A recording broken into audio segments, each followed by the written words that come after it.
ఇంత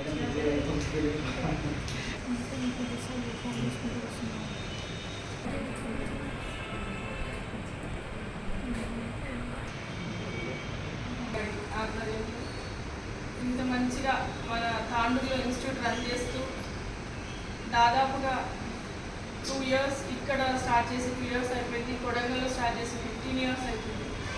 వారు స్టూడెంట్స్ని ఏంటంటే డబ్బుల కోసమో దానికోసమో చూడకుండా పిల్లల్ని టాలెంట్ని మనం ఇంప్రూవ్ చేయాలి, రేపటి భావితరానికి స్టూడెంట్స్ అందరినీ అన్ని స్కిల్స్ని ప్రొవైడ్ చేయాలనే ఉద్దేశంతో. ఎందుకంటే ఇప్పుడు నవేడేస్ చూస్తున్నాం అంత కంప్యూటర్ యుగమే, అందులో ప్లస్ స్మార్ట్ ఫోన్స్తో పాటు ఎంత ఫోన్స్ పట్టుకొని ఎంత నేర్చుకున్నా సిస్టమ్ ముందు కూర్చొని చేయడం అనేది చాలా ఇంపార్టెంట్. అందులో ఇప్పుడు ఇంకా అడ్వాన్స్ టెక్నాలజీ ఏఐ కూడా వచ్చింది, ఆర్టిఫిషియల్ ఇంటెలిజెన్స్. అది చూస్తున్నాం. ఈ జనరేషన్లో మనం ఇన్ని నేర్చుకున్నా ఇంకా తప్పే. డైలీ ఒక కొత్త కోర్సెస్ వస్తున్నాయి, డైలీ ఒక టెక్నాలజీ చేంజ్ అవుతూనే ఉంది. ఈ డేస్లో మనం ఎంత నేర్చుకున్నా మనం ఇంకా చాలా తక్కువే. కాబట్టి మన కోసము ఇంకా తక్కువ అసలు ఎలా అంటే నార్మల్గా మినిమం ఫీజు తోటి అలాగే సర్టిఫికెట్స్కి కూడా మినిమంగా తీసుకొని ఈ కోర్సెస్ బయట చేస్తే హైదరాబాద్లో కానీ ఇక్కడ చేస్తే మినిమం మనకి ఒక అరౌండ్ 40,000 వరకైనా ఉంటుంది ఈ కోర్సెస్. అప్పుడు చూస్తుంటే పాత అంటే జస్ట్ ఒక 10 years బ్యాక్ అట్లా చూస్తే ఓన్లీ పీజీడీసీఏ చేయడానికి చాలా ఇన్ని కోర్సెస్ నేర్పించి ఈవెన్ ఇన్ని కోర్సెస్ బీటెక్ స్టూడెంట్స్ కూడా నేర్చుకోలేము నాకు తెలిసి. అన్ని కోర్సెస్ మీకు ఇక్కడ నేర్పిస్తూ ఇంత బాగా స్టూడెంట్స్ని ఇంప్రూవ్ చేస్తున్నందుకు ఫస్ట్ ఆఫ్ ఆల్ నేను పద్మనాభరెడ్డి గారికి, అన్నపూర్ణ గారికి, వైఫ్ అండ్ హస్బెండ్ ఇక్కడే ఉండి ఇన్స్టిట్యూట్ని రన్ చేపిస్తున్నందుకు వారికి స్పెషల్గా నేను ధన్యవాదాలు, థ్యాంక్స్ తెలియజేస్తూ. ఎందుకంటే మన తాండూరులో నాట్ ఓన్లీ తాండూరు స్టూడెంట్స్, మండలాల నుంచి కూడా అందరు స్టూడెంట్స్ మన తాండూరుకే చదువుకోవడానికి వస్తారు. ఎందుకంటే కాలేజెస్ కానీ అన్నీ మన దగ్గర చాలా గవర్నమెంట్ కాలేజెస్ ఉన్నాయి, అన్నీ మన దగ్గర ఫెసిలిటీస్ చాలా ఉన్నాయి. కాబట్టి మెయిన్గా బషీరాబాద్ కానీ, పెద్దమూరు కానీ, అల్లారు కానీ అందరు ఇక్కడ వచ్చి చదువుతారు. ఇక్కడ చూస్తే ఆల్రెడీ ఇన్స్టిట్యూట్లో కూడా చాలామంది అమ్మాయిలు అందరూ బషీరాబాద్ వాళ్ళే ఉన్నారు. అంటే మన దగ్గర వచ్చి చదువుకుంటున్నారు కాబట్టి మనం చాలా మంచిగా ఇక్కడ ఇంత సిస్టమ్స్ పెట్టేసి మీకోసం ఫుల్ టైం ఇస్తూ ఇప్పటి వరకు 900 మెంబర్స్కి సార్ ఇక్కడికి కోర్సెస్ నేర్పించారంటే చాలా అప్రిషియేట్ చేయాల్సినటువంటి విషయం. ఎందుకంటే ఆయన ఒక్కరే, మళ్ళీ ఎలాంటి ఫ్యాకల్టీ లేదు, ఎలాంటి టీచర్స్ లేదు, ఆయన ఒక్కరే నేర్పిస్తున్నారంటే ఫస్ట్ ఆఫ్ ఆల్ పేషెన్స్ కావాలి. అది తీసుకొని ఇంతమందికి నేర్పిస్తున్నారంటే చాలా గ్రేట్ సార్. మీ ఇన్స్టిట్యూట్ ఇంకా దినదినే అభివృద్ధి చెందుతూ ఇంకా చాలా మందికి మీ సేవలు అవసరం అని చెప్పేసి తెలియజేస్తున్నాను.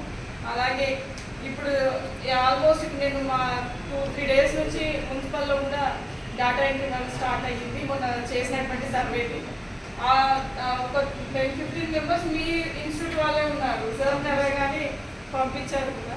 అంటే మీకు అందరికి ఇప్పుడు నేర్చుకొని వదిలేయడం కాదు, ఫ్యూచర్ని మీరు దాన్ని నేర్చుకున్న దాన్ని యూజ్ చేసుకోవాలి. ఫస్ట్ ఆఫ్ ఆల్ మన పేరెంట్స్ ఎందుకు మనం పంపిస్తున్నారు, మనం ఏం చేస్తున్నాము. ఇప్పుడు ఏదైనా తరగచ్చు, కానీ చదువుకునే విద్యను మాత్రం ఎవరికి ఇవ్వలేము. అది మన దగ్గర నుంచి కూడా తరిగిపోయినటువంటి సంపద. ఏదైనా పోతుంది, డబ్బులు కానీ, డ్రెస్సులు కానీ, జ్యువెలరీ కానీ, అవి ఎవరైనా దొంగతనం చేస్తే పోతాయి. కానీ మీరు నేర్చుకునేటువంటి జ్ఞానాన్ని ఎవరు దొంగతనం కూడా చేయలేదు. అది మీరు ఇంకా నలుగురికి పంచిపెట్టాలి. ఇప్పుడు సార్ ఎంత బాగా ఇంకా చేస్తున్నారో వాళ్ళ స్టూడెంట్ కూడా ఇప్పుడు చెప్పారు, ఆయనకి ఎంత హ్యాపీ అయింది. ఆయన దగ్గర నేర్చుకొని మళ్ళీ ఇన్స్టిట్యూట్స్ రన్ చేద్దాము, ఇంకా నేను ఒక 10 మందికి హెల్ప్ చేయగలుగుతాను అంటే అప్పుడు మీ గురువులకు కూడా హ్యాపీ. మీకు నేర్పించినటువంటి టీచర్స్తో పాటు మీ పేరెంట్స్ కూడా అందరు హ్యాపీ అవుతారు. కాబట్టి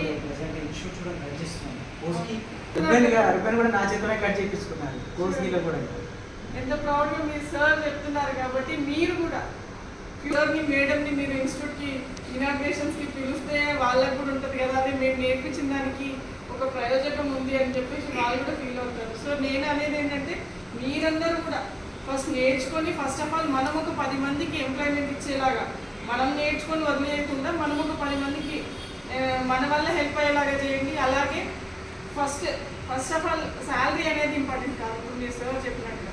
ఎందుకంటే బీటెక్ స్టూడెంట్స్ అయిపోయిన వాళ్ళు కూడా చాలామంది ఖాళీగా ఉన్నారు, ఎలాంటి జాబ్స్ లేక. 10,000 శాలరీ అయినా 5,000 శాలరీ అయినా అంటే మనం ఎప్పుడు కూడా ఎదగలేము. ఫస్ట్ స్టెప్ వేయాలి, స్టార్ట్ చేయాలి. ఎక్కడ జాబ్ చేస్తున్నా మీకు ఎన్ని ఇయర్స్ ఎక్స్పీరియన్స్ అని అడుగుతారు తప్ప మీకు ఎంత శాలరీ అని అడగారు. ఎక్స్పీరియన్స్ తోటి మీకు జాబ్స్ వస్తాయి. వచ్చిన జాబ్ని మాత్రం ఆపర్చునిటీని ఏది మాత్రం వదులుకోవాలి. సో మీకున్నటువంటి ఎక్స్పీరియన్స్ తోటి ఈరోజు 10,000 కావచ్చు, 1 year లోపు మీకు 1 lakh కావచ్చు. కాబట్టి ఖచ్చితంగా మీరు చదువుకున్న దాన్ని వేస్ట్ చేయకుండా అమ్మాయిలు ఫస్ట్ ఆఫ్ ఆల్, ఎందుకంటే అయిపోయింది, నేర్చుకున్నాం, ఇంటర్మీడియట్ అయిపోయింది, డిగ్రీ అయిపోయింది, మనకి మినిమం నాలెడ్జ్ వచ్చేసింది, మన పిల్లలకి చెప్పుకునేంత ఎడ్యుకేషన్ మనకు ఉంది అని వదిలేసి మాత్రం ఈ డేస్లో సరిపోదు. హస్బెండ్ అండ్ వైఫ్ ఇద్దరు జాబ్ చేస్తేనే ఇల్లు గడపలేని సిచ్యువేషన్స్ ఉన్నాయి ఈ డేస్లలో. ఇంకా మీరు ఇంకా 4-5 years వరకు మీ మ్యారేజెస్ అయ్యి అవన్నీ లోపు ఇంకా సిచ్యువేషన్స్ చాలా ఇబ్బంది. కాబట్టి మన స్టాండ్ పైన మనం నిలబడాలి, మన జాబ్ చేస్తూ మనం ఉండాలి, మనం ఒకరికి హ్యాండ్ చాచకుండా మన ఖర్చులకైనా మనం జాబ్ చేస్తూ కష్టపడాలి. అందుకని మీరందరూ కూడా మంచి జాబ్ చేయాలి, మంచి పొజిషన్లో ఉండాలి. అప్పుడు నేను కూడా సర్టిఫికేట్ ఇచ్చిన ఆ రోజు నేను కూడా ప్రౌడ్గా ఫీల్ కావాలని చెప్పేసి మీ అందరికీ తెలియజేస్తూ అవకాశం ఇచ్చిన అందరూ కూడా ప్రత్యేకంగా ధన్యవాదాలు.